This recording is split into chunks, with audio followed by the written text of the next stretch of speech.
this beautiful Paphiopedilum orchid finally opened her beautiful bloom, and what a surprise, guys.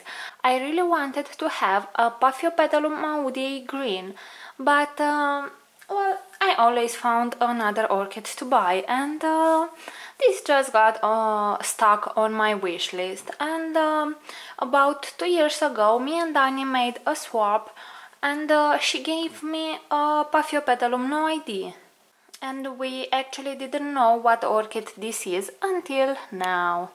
I was actually suspecting it will be a Maudiae Green because the bud remained green all over the opening process. It is very beautiful, and the plant is so healthy.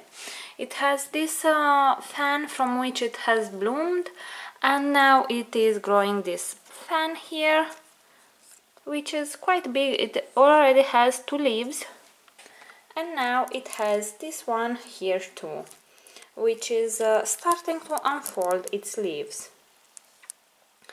Once a Paphiopedilum fan is starting to unfold its leaves, it really starts to grow faster and faster.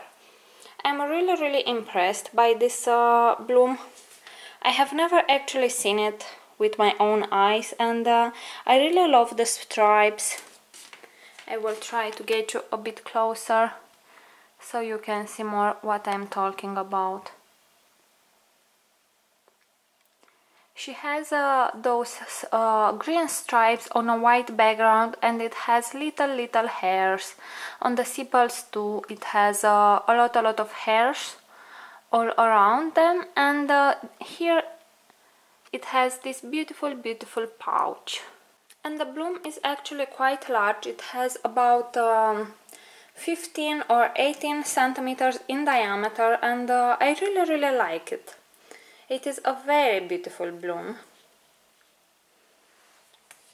And somewhere in the future I am hoping I will get actually 2 bloom spikes at a time. This orchid, it is not fragrant, but its beauty really compensates for this. It is a very easy to grow orchid, and when Dani gave it to me, I only had this fan, and it was very young. It has grown 5 more leaves ever since, and right now we can see that it's starting to grow bigger and bigger. She is potted in semi-hydro. We can see I have a mixture of small leca beads and ceramis, and Paphiopedilum orchids do great in this mixture in semi-hydro. This orchid loves a lot moisture, and it doesn't like to dry out, so semi-hydro makes a perfect setup for it. I also am keeping it in intermediate conditions. Let's say I give it right now about 25 Celsius, and it really grows quite fast, and I also give it a lot of light without burning its leaves. And this seems to suit the orchid very well.